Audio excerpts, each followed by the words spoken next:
Quiero darle la bienvenida oficialmente a este envío sobre hijos con TDAH y pues como pueden ver tenemos hoy una invitada muy especial. Ella es Pepa Moreno Granados, es psicóloga infantil, experta en trastornos de desarrollo, ya nos contará un poco más sobre eso. Es máster en actuaciones psicológicas, prevención de enfermedad y promoción de la salud, específicamente en alteraciones infantiles y juveniles. Entonces, hola Pepa, nuevamente muchas gracias por estar acá con nosotros y cuéntanos un poco más sobre ti. Hola Gina, bueno pues el gusto es mío el poder compartir este rato contigo, con todas las personas que nos quieran acompañar. Pues la idea de realizar este encuentro ha sido un poco pues el profundizar en el tema del trastorno por déficit de atención e hiperactividad, que como nosotras hemos comentado pues es un tema que actualmente sobre el que existe mucha controversia y hay también muchos mitos.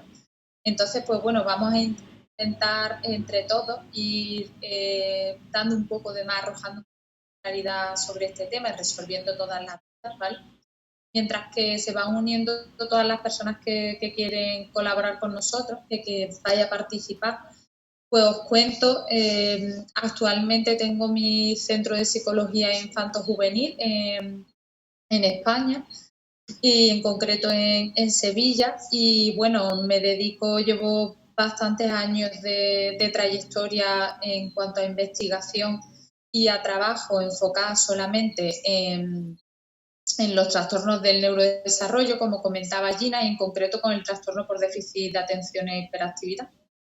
De hecho, pues iniciamos en mi grupo de trabajo, iniciamos un programa de psicoeducación. Es un programa en el que, bueno, intentamos educar a padres y a madres que tienen niños y adolescentes con este trastorno, un poco para que conozcan en qué consiste las repercusiones que tiene en la vida del niño que lo padece y también el impacto que tiene en la propia familia, porque como sabemos, pues son síntomas que afectan a muchos niveles. Entonces, un poco mi trayectoria ha sido esa. Hice la licenciatura de psicología y luego más adelante pues me doctoré en este tema precisamente a raíz de la investigación que realicé en el campo de las enfermedades del neurodesarrollo. Ok, entonces, si te parece, antes ya de darte paso, me gustaría decirle a todos que pues de este tema se dicen muchas cosas y a veces son ciertas y a veces no. Sí hay como muchos mitos, Eso rumores es. alrededor del tema del TDAH. Precisamente por eso es que este tema desde hace tiempo me llamaba la atención porque se dicen muchas cosas, ¿sí? Incluso recuerdo hace unos años que yo hacía consultas que en esa época, pues aquí en Colombia, no sé en otros países, ahorita nos contarán, de los colegios prácticamente lo que no era problema de aprendizaje decían que era TDAH. Ahorita pues Pepa nos confirmará donde ella está, pues si es igual o no, pero aquí prácticamente era así en la época en la que yo hacía consulta y pues a veces es así, pero a veces, muchas veces no, ¿sí? Y hoy quiero abrir este tema diciéndoles a todos que en muchas instituciones educativas, colegios públicos, privados, se tiende a creer que los niños, simplemente por ser hiperactivos, ya tienen TDAH. Ahorita iremos viendo que va mucho más allá, ¿sí? Y la mayoría de las veces es una inquietud propia de la etapa del desarrollo porque pues son niños, ¿sí? Raro sería que estuvieran congelados como un pedazo de hielo, eso no pasa, es muy atípico, ¿sí? Y tristemente, lo que les decía hace rato, se cae en diagnósticos o en etiquetas sin evaluación de especialistas expertos en este tipo de problemáticas, sino con algo que aquí en Colombia, Pepa nos dirá, aquí le llaman ojímetro, que básicamente es cualquier persona simplemente ve que el niño es inquieto y dice, es que debe tener TDAH, ¿sí? Ya. Y tristemente a veces esas personas que dicen ese tipo de cosas trabajan en colegios y no digamos, mandan a los papás a que hagan una evaluación mucho más especializada. Entonces, pues se vuelve una práctica bastante irresponsable, ¿sí? Y por eso, digamos, hoy quiero que hablemos de este tema como para romper mitos. Y arranquemos entonces hablando de lo que no es TDAH infantil. Básicamente lo que les decía, no es igual que hablar de hiperactividad. No es falta de inteligencia en tus hijos, ¿sí? Ya muchas Eso. veces se los he dicho, pero no sobra, digamos, el recordatorio. Cada niño, cada adolescente tiene habilidades diferentes en diferentes cosas. Por ejemplo, yo nunca fui buena con los números, sigo sin ser buena con los números, pero pues digamos que eso no lo limita a uno, ¿sí? No son niños que no realizan las cosas simplemente porque tienen pereza o porque no quieren colaborar de cierta forma, ¿sí? No son niños que se portan de forma inadecuada con intención ni de forma voluntaria o consciente, ¿sí? Entonces, ahí también descartamos que sea un trastorno ya más antisocial, que pues los que ya digamos me siguen saben que eso sea un poco más fuerte en adolescencia y si desean ampliar de eso, pues ahí ya pueden ver un poco más en YouTube sobre eso que les hice unos videos, pero digamos, es bueno saber qué no es para que luego sepamos qué sí es, ¿sí? Otra cosa es que no es una incapacidad total de concentrarse o de prestar atención en todas las actividades, sino en ciertos aspectos muy específicos, ¿sí? Entonces, me gustaría ahora, Pepa, que nos cuentes a qué no podemos llamarle TDAH infantil y tú como experta, ¿por qué consideras que las familias se tienden a confundir tanto en este tema? Bueno, es un debate bastante interesante el que me plantea y bueno, voy a ir intentando responder a las cuestiones que me hace porque creo que son la clave para poder diferenciar de lo que sí es TDAH respecto a lo que no. Es cierto que hoy, por suerte, hay mucha evidencia científica ya al respecto que nos permite determinar si el caso ante el que estamos es simplemente pues una dificultad, por ejemplo, de concentración o una dificultad para controlar sus impulsos propia de la falta de madurez, de la falta de desarrollo, algo propio de la etapa, o sin embargo no lo es. Para eso un punto clave y fundamental es encontrar una persona que sea experta en ese tema, porque como decías tú, Gina, antes, precisamente la desinformación y el hecho de no conocer en profundidad el impacto que tiene esta sintomatología nos puede llevar a un sobrediagnóstico. Nos puede llevar a que simplemente veamos que ese niño es un poco inquieto, que es muy movido o que le cuesta concentrarse y ya con eso establezcamos un diagnóstico de forma errónea. Entonces, el TDAH sí que es cierto que tiene 3 síntomas nucleares, que son los que se conocen prácticamente de forma general. 3 síntomas principales, que son la dificultad de atención, la falta de control de impulso, la dificultad para controlar su propio impulso y también la hiperactividad, ¿vale? Son la hiperactividad, la impulsividad y el déficit de atención. Ahora, la forma en la que esos síntomas se manifiestan puede ser muy amplia. Por ejemplo, la impulsividad no es solamente que no sea capaz de controlar su impulso a nivel motor, sino que también nos puede ir dando pistas, ver si a nivel verbal ese niño o ese adolescente tienen dificultad para controlar lo que dicen. Es decir, que son incapaces de pensar antes de lo que van a soltar por su boca. Primero lo sueltan y luego lo piensan. O primero lo hacen y luego lo piensan.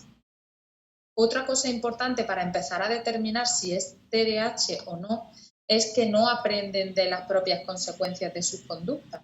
Es decir, los padres, en la mayor parte de las ocasiones, lo que reflejan es que estoy harta o harto, muy cansado de decirle a mi hijo que haga las cosas y es que parece que no me entiende, es que parece que hablo otro idioma, es que parece que no me escucha, porque vuelve a repetir lo mismo. Entonces, si sigue en esa perseverancia, es precisamente porque no puede controlar su impulso. Por eso los sistemas de refuerzo, por ejemplo, que es otra de las pistas que nos podrían dar, los sistemas de refuerzo que conocemos, como por ejemplo la economía de ficha o el sistema de puntos, muchas veces no son efectivos con estos niños, porque si establecemos muy a largo plazo la recompensa que pueden recibir por hacer algo bien, directamente se olvidan de eso.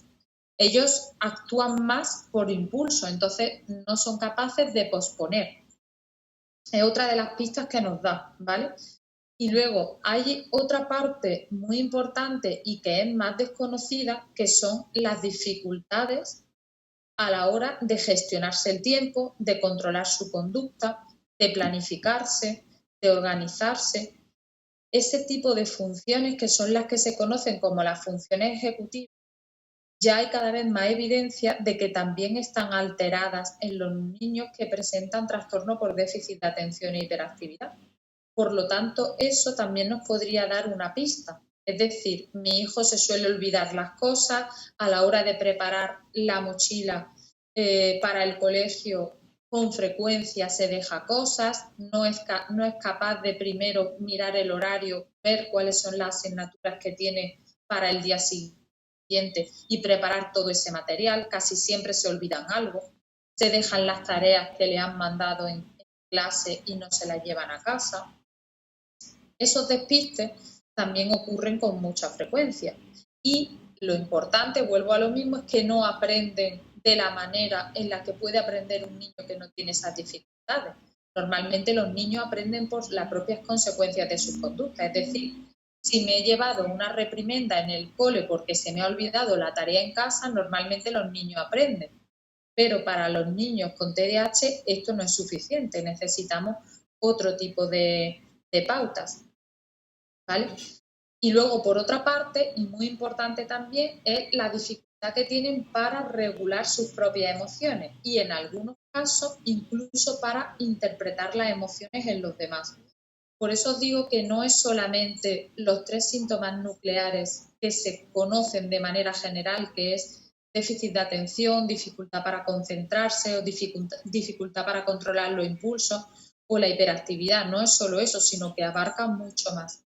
Y luego, ya fundamental para establecer el diagnóstico y lo que sí a padres o a profesionales nos tiene que ir dando la pista, es que existe una continuidad de estos síntomas en diferentes áreas de la vida del niño. Es decir, estamos viendo esas dificultades no solamente en casa, sino que también las vemos en el colegio, las vemos con sus iguales, con su círculo de amigos.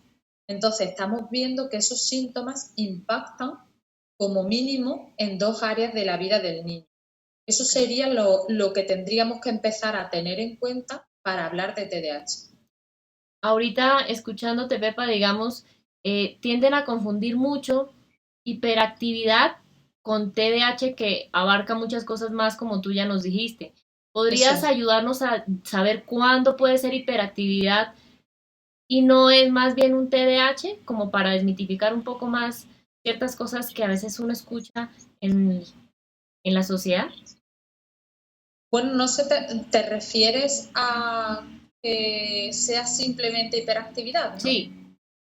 Pues no estaría acompañado de todo esto que te he comentado, sino que además tendría, es verdad que podemos ver niños que son más hiperactivos que otros, niños que son más movidos, pero esos niños van aprendiendo de las consecuencias de sus conductas y van adquiriendo esos aprendizajes sin necesidad de recibir un apoyo extra.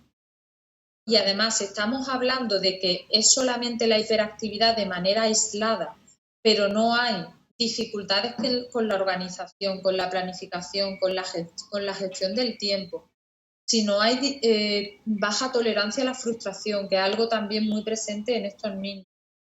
Si no existe dificultad en la regulación emocional y si no tiene, porque puede ser, por ejemplo, más hiperactivo o que digamos que es un niño más movido, por ejemplo, en el colegio, pero luego realmente en casa el niño se adapta bien a la rutina y no tiene problemas que estén por encima de lo normal en cuanto a su hiperactividad, ahí no estaríamos hablando de un TDAH. Y cuando nos dices que se adapta a la rutina, digamos en situaciones así concretas, ¿cómo podría evidenciar yo como papá si mis hijos se adaptan a la rutina? Pues, por ejemplo, imagínate que tú quieres que tu niño de 8 años, que es una edad más o menos normal en la que pueden ir adquiriendo hábitos como, por ejemplo, hacer la cama por sí mismos, ya se visten por sí mismos, ya son capaces de ir preparando la mochila para el colegio. Si vemos como padres que nuestros hijos tienen especial dificultad en eso y que todos los días le tenemos que repetir, para que lo entendamos de una manera sencilla, es eso. Todos los días tengo que repetirle a mi hijo exactamente lo mismo y yo tengo la sensación de que mi hijo no me entiende y no aprende.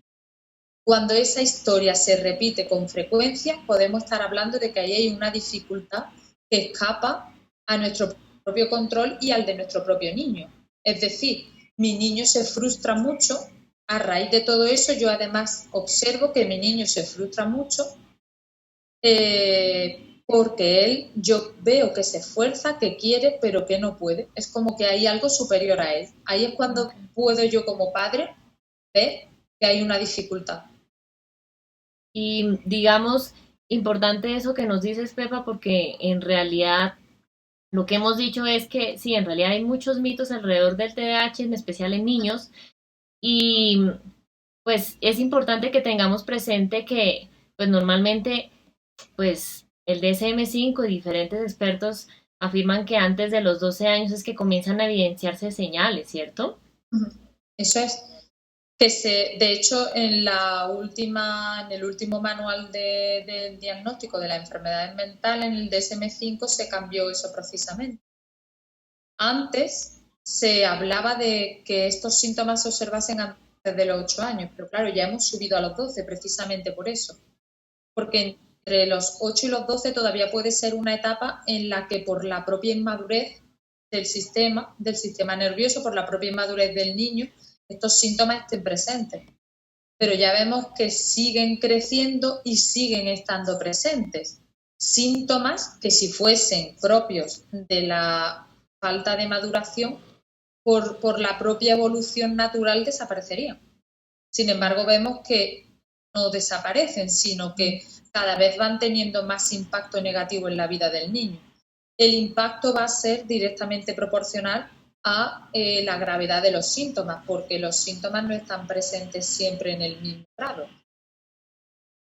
No tienen siempre la misma gravedad. Y en realidad, digamos, así a grandes rasgos, ¿qué nos podrías decir de cómo puede ser, qué podemos esperar como papás de esa maduración cerebral en los primeros 8 años de mi hijo?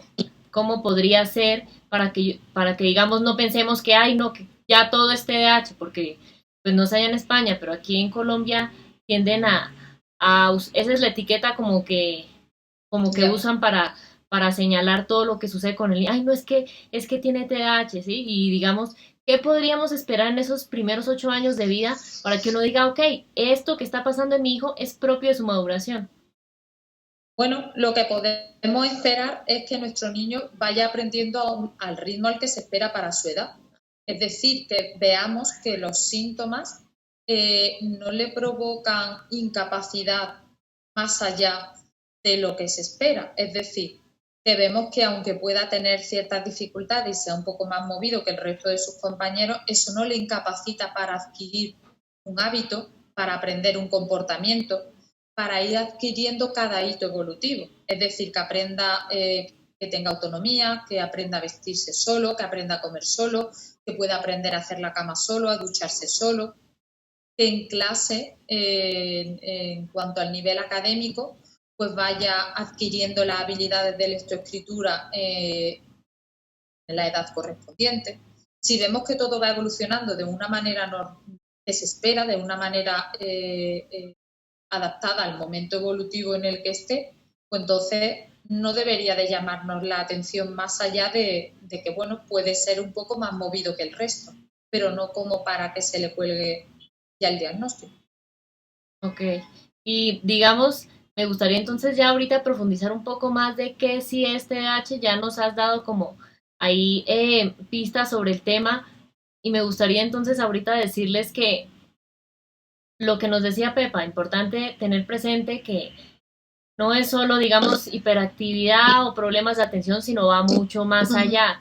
Algo que también, digamos, estuve revisando un poco y es que no es solo que si pasa una vez, una semana, no, tiene que ser durante un mínimo 6 meses, ¿sí? No es que si todos hemos tenido en algún momento descuidos o que no logramos hacer alguna actividad en la casa, en nuestro trabajo o que no Exacto. hay actividades que implican un esfuerzo mental muy fuerte y que a veces uno no las quiere hacer, pero no por eso Claro. significa que yo tenga TDAH o que todos los que, digamos, tienen ese tipo de dificultades en algún momento tengan TDAH, porque yo estoy segura que todos los que ahorita nos están viendo y nos van a ver más adelante, en algún momento han dejado en su casa o las llaves o el celular Eso o el es. dinero o un papel importante y no significa que todos tengamos TDAH, ¿sí? Entonces, miren lo importante que es esto para que reflexionemos y miren lo fuerte que puede ser a veces que, que asociemos a esos niños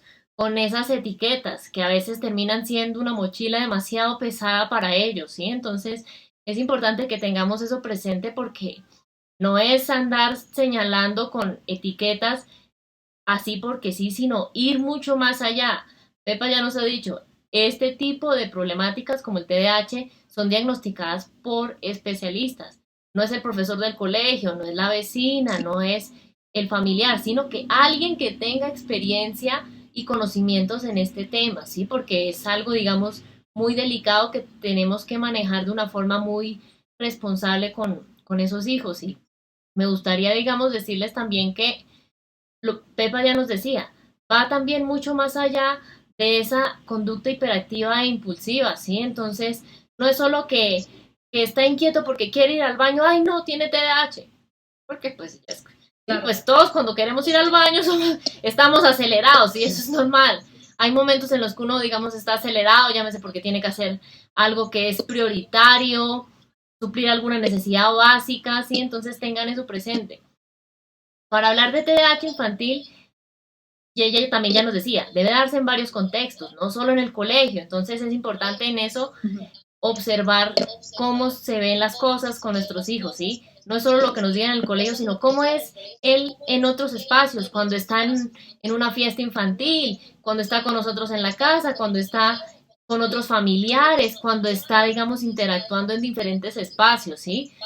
Eh, Me gustaría, Pepa, que nos cuentes, según tu experiencia, según los casos que has tenido de este tema, que en realidad, digamos, daría para hacer más de un Sí. live, ¿a qué otra cosa, digamos, sí podemos llamarle TDAH infantil para aterrizarlo mucho más? ¿Qué situaciones concretas, digamos, tú has visto en consulta que se repiten, que son muy comunes, para que los papás digan, ah, ok, tengo que estar pendiente si veo esto, porque tal vez tocaría consultar con un experto porque puede ser TDAH? ¿Qué podríamos evidenciar en los niños? Vale, bueno, me parece muy interesante lo que plantea y es verdad que es lo que yo baso principalmente en la primera sesión cuando una familia me pide ayuda con este tema, en ir determinando si ven ciertas cosas en casa para que ahí vayan poniendo especial atención. Algunas las he comentado ya porque, bueno, básicamente es ver que tu hijo no aprende a pesar de que tú le insistes y a pesar de que tú le explicas las cosas y le explicas las consecuencias. Eso es algo que llamaría mucho la atención si va unido a la dificultad de controlar los impulsos y a la hiperactividad que se observa en muchas maneras. Hay veces que la impulsividad se puede observar en que dicen lo primero que se les pasa por la cabeza, que eso les puede llevar a muchas discusiones, incluso a perder amigos, a perder la etapa adulta, por ejemplo, a perder un trabajo, a terminar con relaciones. Estamos hablando de que el impacto que esto tiene en la vida de la persona que lo padece va mucho más allá de en un momento decir que yo siento también que puedo ser impulsiva en algunos casos o como tú decías, que todos en algún momento hemos perdido la llave, hemos olvidado las llaves dentro de casa. Pero claro, ¿hasta qué punto esas conductas se empiezan a repetir? ¿Hasta qué punto has perdido siendo niño objetos muy valiosos? Has dejado en casa lo que a ellos más les pasa cuando son pequeños, es que olvidan que tienen que hacer las tareas, por ejemplo, cuando tienen un examen no han llegado a tiempo al examen porque no son capaces de organizarse el tiempo. Ellos piensan que pueden, no sé, si tienen, por ejemplo, que preparar una tarea que requiere para cualquier niño 4 horas de trabajo, ellos piensan que lo pueden hacer en mucho menos tiempo y cuando se ponen con ella nunca llegan. No llegan porque no son capaces de gestionar el tiempo que tienen ni de organizarse. El cuaderno lo suelen tener muy desordenado precisamente por eso.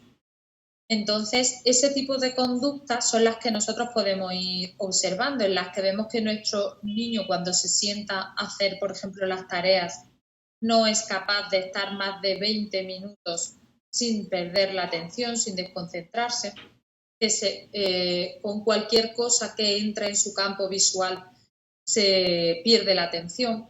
Cuando, por ejemplo, le mandamos que ordene su habitación y a los 10 minutos subimos a ver qué está haciendo y ya está haciendo otra cosa y lo último que está haciendo es arreglar la habitación. Cuando, por ejemplo, he llegado a tener niños en consulta que se han salido de la ducha con la cabeza llena de jabón y de espuma porque han perdido primero la noción del tiempo y segundo se han desconcentrado hasta tal punto que no terminan de ducharse. Entonces, ese tipo de conductas son las que nosotros podemos ir viendo, que nuestros niños hablen mucho, pero mucho hasta el punto de que interrumpen con mucha frecuencia. Yo les estoy contando algo y ellos me interrumpen y me salen con otra cosa, primero porque la impulsividad no les permite mantener la atención, no les permite esperarse a que llegue su turno, y segundo porque si estoy hablando mucho tiempo y de varias cosas a la vez, ellos han desconectado y están pensando ya en otra cosa y lo que hacen es soltarla por su boca, me interrumpen constantemente. Luego, otra cosa muy, muy curiosa que ven los padres con frecuencia es que si yo, por ejemplo, le pido a mi hijo más de 2 cosas a la vez, mi hijo siempre se queda en una. Si yo le digo, por ejemplo, que vaya a la cocina y que me traiga el papel y me traiga una botella de agua, lo normal es que por el camino o bien directamente me traiga algo que no tenga nada que ver ni con el agua ni con el papel, o que de las 2 cosas me traiga solamente una. Entonces, eso se extrapola a toda su área. Imaginaros un niño que se relaciona así con sus compañeros, porque estamos hablando de casa, pero ahora si nos centramos, por ejemplo, en el tema de sus amigos, imaginaros un niño que no controla los impulsos. Si, por ejemplo, estamos en un grupo de 4 niños de 8 años en el que yo siempre quiero llevar la voz cantante, siempre interrumpo porque lo que quiero es hacer lo que a mí se me pasa por la cabeza en ese momento, o si mi propia dificultad para controlar los impulsos lo que hace es que cuando yo tenga a un compañero a mi lado, coja el boli y se lo hinque, porque en ese momento le pinche con él porque es lo que se me pasa por la cabeza, o le pegue un golpe en la cabeza, o le haga la zancadilla, o simplemente si el profesor le pregunta a él, yo salto porque me sé la respuesta y no soy capaz de controlarme. Eso se van ganando una fama negativa entre sus compañeros, por lo tanto, los niños cada vez quieren estar menos con ese niño. Ahí es como vemos que eso impacta también en su vida social. Ya hemos visto el impacto en la vida familiar, a lo que los padres, las pistas que pueden tener en casa y esas pistas que pueden también tener con los amigos. Luego en el colegio veríamos otro tipo de cosas. Importante eso que nos dices, Pepa, porque en realidad me llama mucho la atención que esa inquietud, digamos, no es solo física, sino también mental. Eso es. Y en realidad no es que aquí es importante que no digamos cosas, ay, no, es que mi hijo es grosero, mi hijo no me presta atención, mi hijo no me respeta como la autoridad de la casa, ¿sí? Miren que no es que no quiera, sino que físicamente y mentalmente no puede, ¿sí? Exacto. Entonces, esa es la clave. Exacto, es importante ir ahí más allá y sé que, porque algunas personas me han escrito preguntándome de este tema y se tiende a creer que esto no tiene solución. Y como muchas veces les he dicho, con este tipo de espacios la idea es que buscamos es prevenir, ¿sí? No echarnos a llorar a lamentar. Y sé que esto para muchas familias genera un desgaste emocional y una impotencia muy grande. Pero ¿qué hago? No puedo estar 24/7 pendiente de mi hijo para que cambie de actividad, el trabajo, la casa, mi hijo, ¿qué hago? Sí, y sé que para las familias es muy difícil porque no saben qué hacer con sus hijos y es importante que sepamos que cuando ya hay un diagnóstico confirmado de TDAH, que pues para los que no saben significa trastorno por déficit de atención con hiperactividad, digamos, es importante que sepamos que ese diagnóstico no nos lo da Google, no nos lo da la vecina, no nos lo da la profesora del colegio, nos lo da un especialista que evalúa durante un número considerable, digamos, de sesiones, qué es lo que puede tener, ¿sí?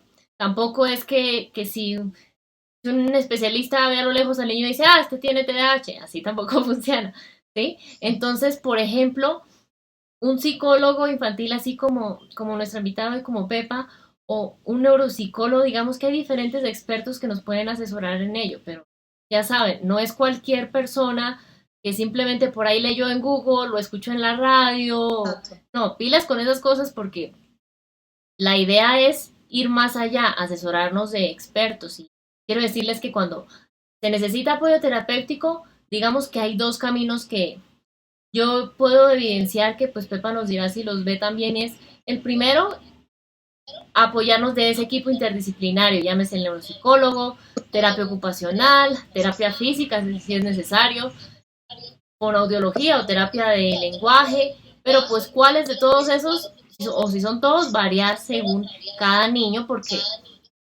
cada niño es un mundo, ¿sí?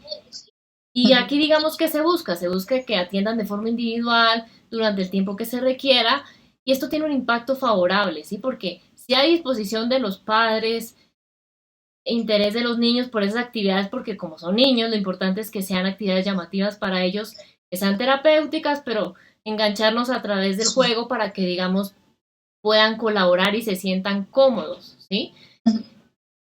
O la otra que también es una vía, digamos, muy interesante y es un trabajo grupal a través de una escuela de padres, ¿sí?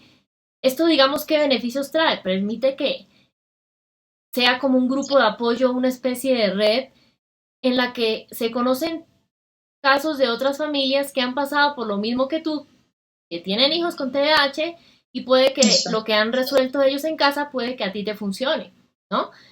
Y digamos, eso también nos ayuda para esa contención emocional que a veces las familias que tienen este tipo de niños lo sienten como tan fuerte porque se sienten solos, ¿sí? Y esto permite que poco a poco puedan generar nuevas estrategias de afrontamiento y aquí me gustaría que Pepa nos contaras, según tu experiencia, cuando se tienen hijos con TDAH, ¿cuál de las dos nos recomiendas? ¿Atención individual o una escuela de padres y por qué? Pues la verdad que el abordaje de estos casos tiene que ser un abordaje multidisciplinar. Es necesario un abordaje desde diferentes ámbitos. El niño evidentemente necesita terapia a nivel individual, necesita apoyo psicológico y también pedagógico, porque bueno, necesita aprender una serie de estrategias que a otros niños de su edad no son necesarias porque él necesita compensar esos síntomas que tiene para poder rendir como él podría hacerlo si no tuviese esos síntomas. Eso por una parte. Y luego por otra parte, yo con el tiempo y la experiencia, pues al final trabajar solo con niños y adolescentes lo que te hace ver es que, bueno, evidentemente los padres ponen siempre en un primer lugar a sus hijos y por eso buscan ayuda, pero se olvidan de que ellos también son parte de este proceso, de que también son parte del tratamiento, porque para ellos tener en casa, tener en familia un caso de TDAH es bastante dañino también para ellos, es una carga muy fuerte, les supone muchísimo estrés, el no poder manejar la situación. No solamente ya, no hablamos ya de manejar la situación, sino el poder afrontar lo que tienen entre manos. Entonces, en ese sentido, con el tiempo, a mí me surgió la idea de hacer este proyecto de la escuela de padres, de niños que tienen este diagnóstico, porque ellos son los grandes olvidados en ese sentido. Es como que ya me dan el diagnóstico, mi niño recibe apoyo y yo estoy contenta o contento porque mi padre está recibiendo, mi hijo está recibiendo la atención que necesita, y yo es como que me dejo en un segundo plano, cuando también estoy sufriendo los efectos que tiene, el impacto que tiene, porque la calidad de vida de las familias de niños que tienen este trastorno se deteriora bastante. Entonces, por eso surgió la idea, porque el hecho de poder pertenecer a un grupo de padres que están pasando por lo mismo que tú, no solamente tiene un efecto terapéutico ya por sí mismo, sino que además pues, nos sirve para poder aprender y educar a las familias sobre lo que tienen entre manos, que no es algo sencillo, para aprender también a liberar responsabilidades, porque los padres lo primero que piensan cuando vienen a la consulta es que esto es culpa de ellos.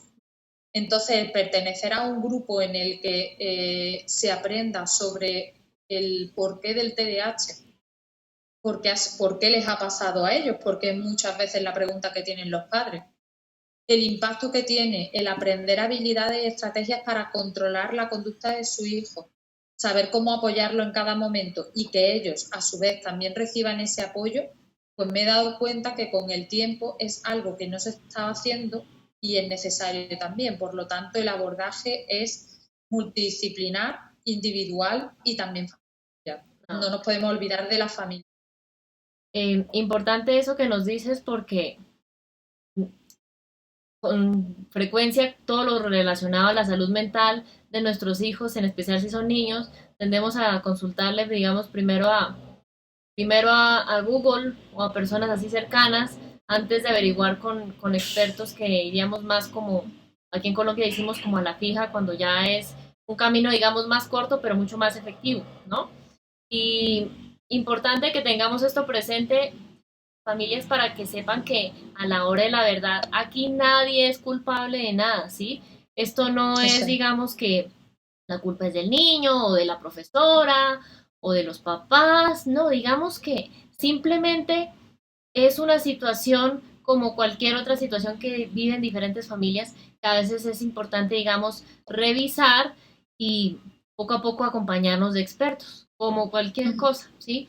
Entonces, lo que les decía, averiguar con expertos que estén como tal certificados. No es cualquier, digamos, hay persona que simplemente quiera a esos niños, sino mucho más allá, para que tenga una mirada mucho más objetiva y conozca a fondo lo que puede estar pasando y si es TDAH no, porque habrá, digamos, Pepa nos confirmará o no, pero habrá casos que a veces van los papás angustiados a consulta y resulta que no era TDAH, sino era algo, digamos, mucho más sencillo de resolver, ¿no?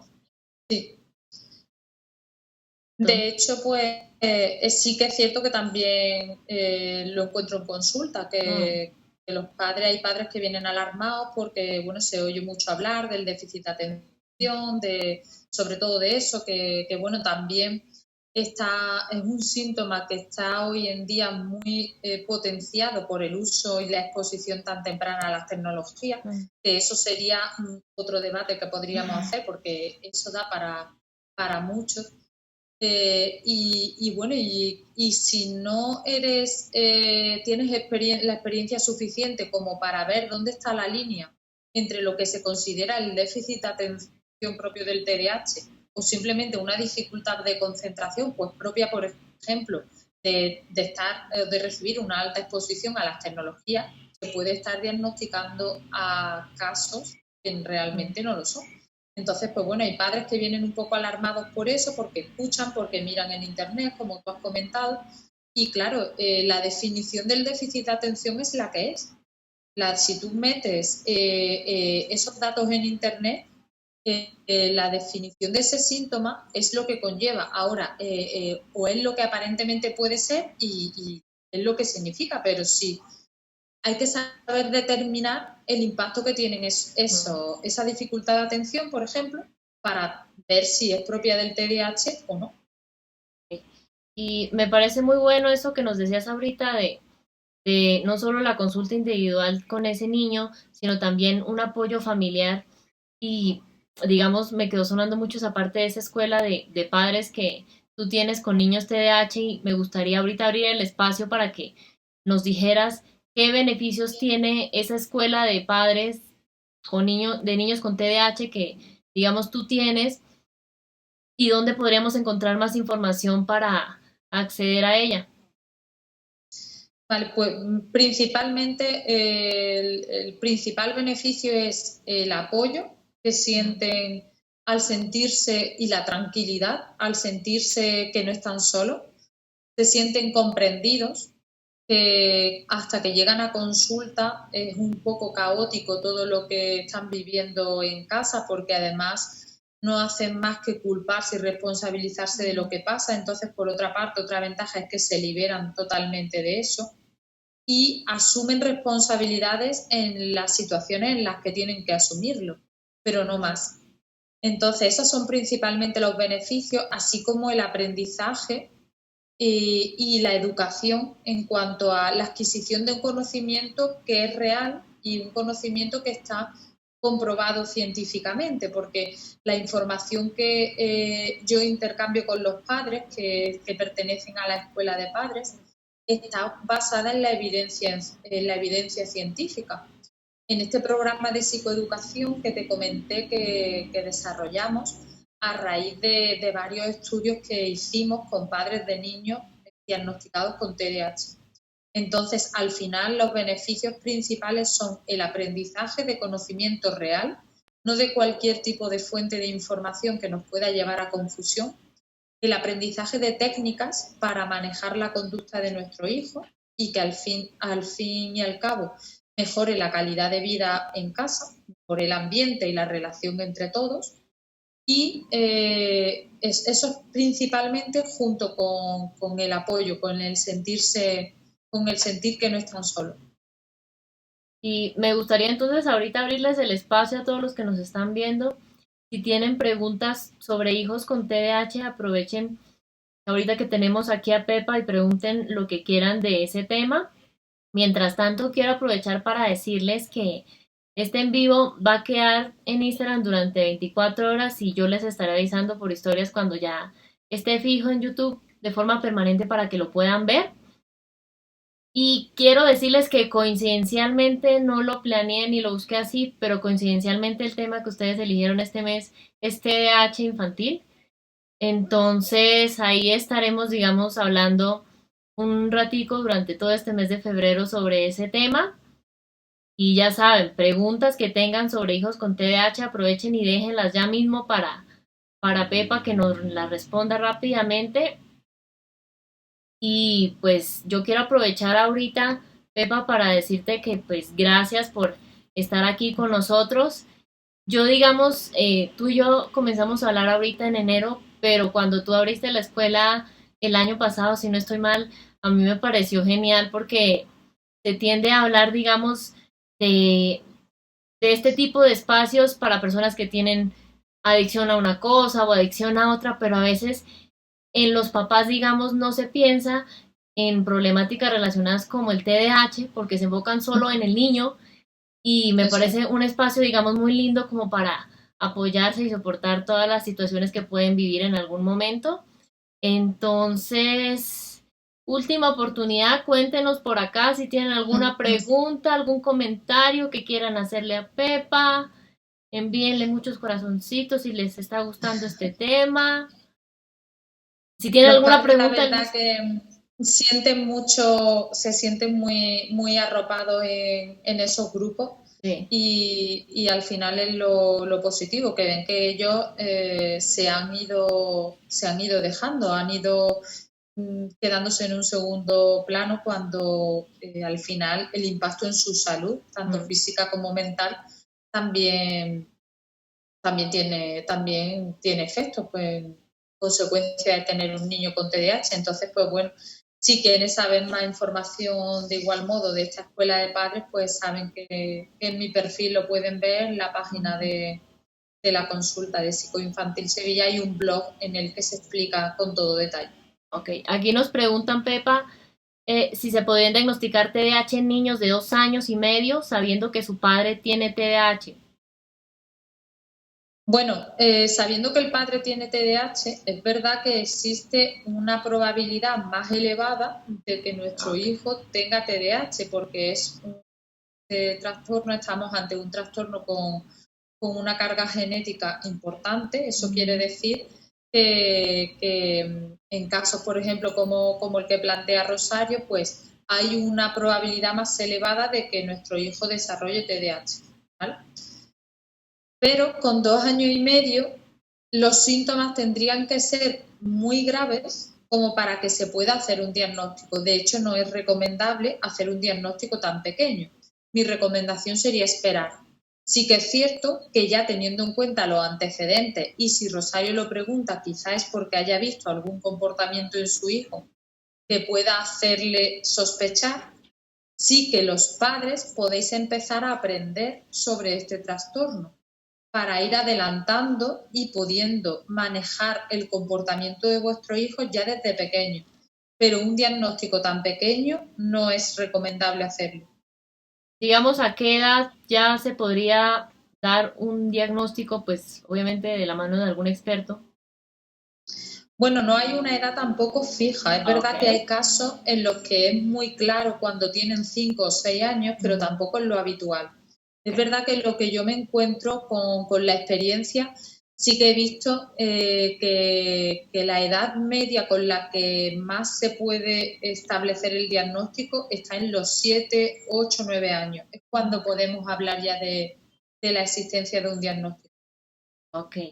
Bueno, Gracias a ti, Rosario. quiero aprovechar para decirles que si les interesa aprender mucho de este tema de TDAH y estar en contacto con Pepa para saber más de esa escuela de padres, acá en redes sociales pueden encontrarla como Psicoinfantil Sevilla, igual yo ahorita les comparto en historias. En el blog yo misma lo revisé y hay mucha información sobre esa escuela para que todo lo que quieran preguntar sobre esa escuela primero revisen ahí el blog, que ahí está detallado en más o menos 6, 8 blogs diferentes todo lo relacionado a este tema. Nuevamente, Pepa, muchas gracias por haber estado aquí con nosotros.